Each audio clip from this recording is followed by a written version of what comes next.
भाई लोग आज हम फिर से बात करे वाला बानी महेश पांडे और विशाल सिंह के मुद्दा पर। भाई लोग बिना प्रूफ के तो हम कोनो बातें ना करेनी, तो पूरा प्रूफ के साथ और पूरा फैक्ट के साथ आज बात हुई। चलो भाई देखो अब मैं क्या करता हूँ।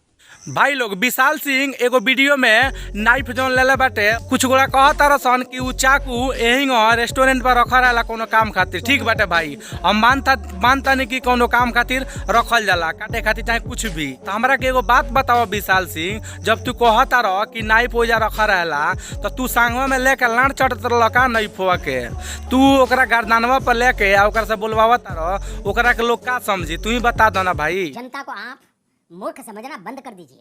इस प्रकार की बचकाना बातें किसी के गले नहीं उतरती, लोग मजाक उड़ाते हैं। जब तू कहता रह कि जे महेश पांडे पूरा डर रहे तो फिर दरवाजा के खोल दिलक, आखिर दरवाजा खुला रहे का जे तू अंदर चल गइल? बहुत मार मारो। देखो भाई पब्लिक इतना चुतिया नहीं के कि तू कुछ भी कहब आ केहू मान ली।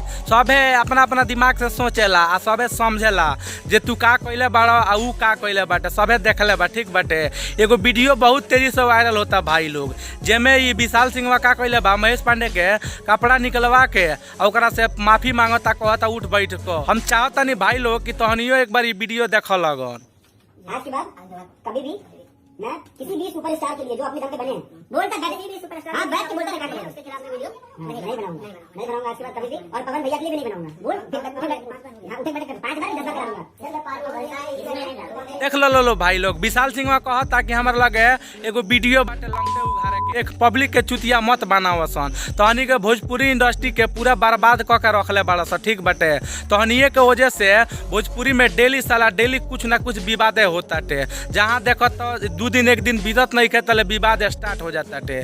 रे साला शांत रह सना, कम से कम अच्छा काम होता तो अच्छा काम होकर दसना। चुतियापा के चलते तहनी के पता बाटे कितना नुकसान बाटे। भगवान से डरो, कुछ अच्छा करो लाइफ में। देखो भाई लोग, ये दोनों खातिर हमरा दिल में थोड़ा सा भी हमदर्दी नहीं है कि ऐसे की जे ये दोनों कौन अच्छा काम ना करल से हम कहीं एकनी खातिर कि हम दर्दी रखी एकनी खातिर कि कौनो समाज सेवा ना करल से। निकल लौड़े। आ जौन लड़किया बोलैले रहे ओकरा आँख में लार ठूसा रहे का, ओकरा ना बुझल का जे महेश पांडे जब हमरा के एंग करता तो ओकर लगे हम काहे ला जाई। ई भोसड़ी एकरा ना लौकल का जे हम काहे ला ओकरा लगवा जातानी। इहो चुतियापा बनावतिया। ठीक बाटे, बात तो सही है। साजिश रहे जो ओकरा के बुला के केहू आ ठोकाई कइल जाओ के ना हुआ कांता में। कुछ मुंह में घुसेड़ा, उसके बाद गले को उधेड़ के नाक से बाहर निकाला, उसके बाद मेरी बत्ती गुल हो गई। सॉरी।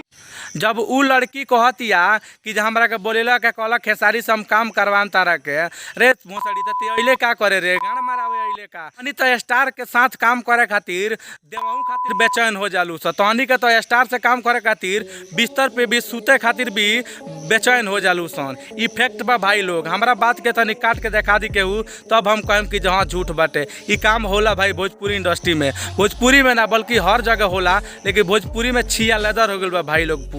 तुम चुल्लू भर पानी में जाके डूब के मर जा। वीडियो अच्छा लगे तो भाई लोग पेज के फॉलो करा लगन, भाई लोग थोड़ा सपोर्ट करा लगन हमरो के। ठोक लीजिए, 5000 लौटे दिख जाना चाहिए। ये 4000 के लिए मैं यहाँ पे नहीं खड़ा हूँ।